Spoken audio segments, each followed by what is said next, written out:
Bonjour. Ce quatrième tutoriel vous présentera comment signaler les défauts de mise à jour ou les omissions que vous aurez pu détecter dans les données cadastrales sur le territoire de votre commune. Cette possibilité est réservée aux agents des communes du SDESM en charge de l'instruction des dossiers d'urbanisme ou du renseignement des personnes se présentant en mairie. Pour une bonne compréhension de ce tutoriel, il est indispensable d'avoir préalablement visionné et reproduit le contenu du tutoriel dédié à la consultation des données cadastrales. Dans le profil Données foncières, les données cadastrales ne sont accessibles qu'en consultation seulement, et il n'est pas possible pour l'utilisateur d'Arcopol Pro de les modifier. Les signalements utilisateurs sont donc réalisés sur une couche supplémentaire nommée CAD signalement utilisateur. Les objets créés seront de géométrie surfacique, autrement dit des polygones. Dans la fenêtre de légende, vérifiez que la couche CAD signalement utilisateur est bien cochée.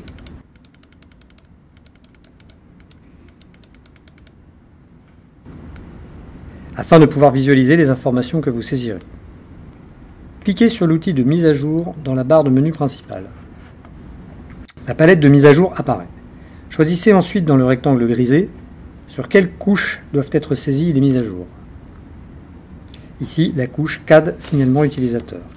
La palette présente de nombreuses fonctions de mise à jour, mais nous ne nous intéresserons qu'à 4 d'entre elles. La fonction extraire un objet depuis une autre couche permet de créer un nouvel objet dans la couche active en réutilisant la géométrie d'un objet existant sur une autre couche. Cette fonction est la plus facile à utiliser. Cliquez sur la fonction extraire un objet depuis une autre couche dans la palette de l'outil de mise à jour. La palette propose alors de sélectionner la couche contenant l'objet à extraire. Pour cela, les objets doivent être de la même géométrie, ici surfacique, que ceux de la couche active. Choisissez par exemple la couche des parcelles, notamment si vous avez précédemment remarqué des informations erronées ou incomplètes dans la fiche de consultation de celle-ci. Puis validez votre choix par le bouton « Continuer ». Il est alors nécessaire de désigner une parcelle sur la carte. Une fois l'objet sélectionné, cliquez sur le bouton « Continuer ». Un objet signalement a été créé. Sa représentation est verte translucide. De façon alternative, la fonction « Ajouter un objet » permet de dessiner à main levée un objet, particulièrement un objet de géométrie surfacique. Cliquez sur la fonction « Ajout d'objet » dans la palette de l'outil de mise à jour. La palette propose alors de dessiner l'objet. L'option « Configurer la capture » permet de caler la géométrie de l'objet créé sur les sommets des parcelles, avec une tolérance de 1 mètre, lors de la saisie. Les parcelles sont représentées par de fins bords noirs. Dessinez à présent l'objet dans la vue cartographique. Par exemple, un bâtiment manquant sur le plan et double-cliquez pour finaliser l'opération de dessin.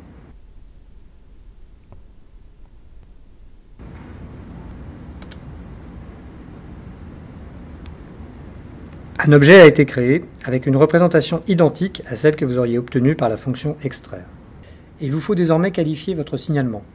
Cliquez sur la fonction édition attributaire d'un objet dans la palette de mise à jour. La palette propose alors de sélectionner l'objet à renseigner. Une fois l'objet désigné, la fenêtre de renseignement des attributs apparaît.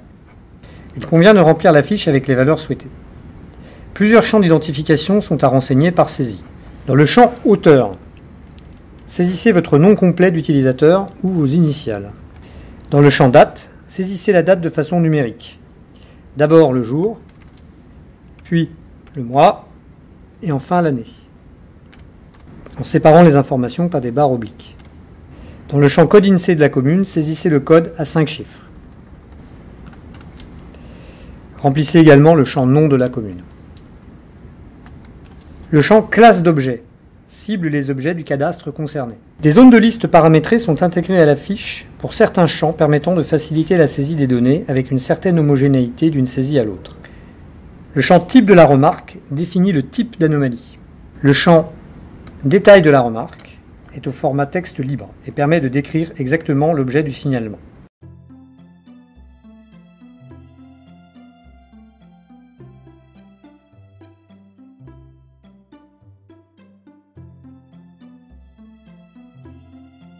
Validez l'ensemble en cliquant sur OK. Vous pouvez également remplir la fiche du signalement relatif au bâtiment de la façon suivante.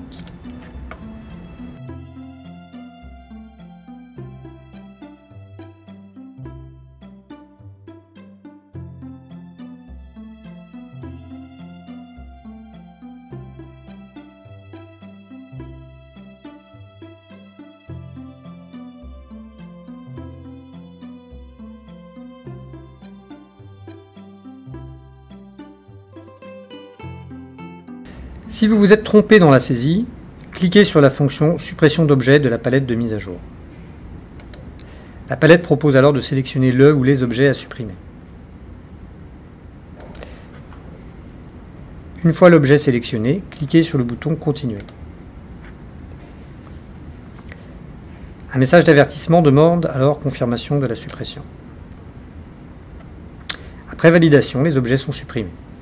Dans le cas où des signalements relatifs aux données cadastrales ont été créés sur le territoire de l'utilisateur, il est possible de sélectionner les entités afin de consulter l'objet du signalement. Utilisez l'outil de sélection disponible dans la barre de menu principale. Dans la palette Sélection, vous pouvez alors définir la couche sélectionnable, CAD signalement utilisateur, les modes de sélection. Cliquez sur la fonction Sélection par pointée. Cliquez sur l'entité géométrique à sélectionner. L'entité est sélectionnée dans la vue cartographique et l'objet apparaît également dans l'onglet de résultats de la sélection.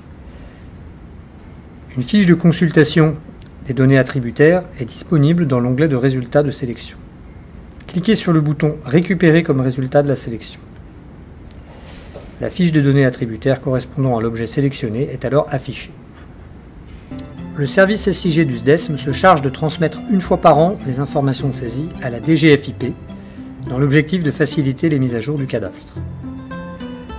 Indépendamment du groupe de couches cadastre, d'autres couches d'informations co-administrées ont été créées ou sont envisagées, fonctionnant selon le même principe que la couche signalement données cadastre.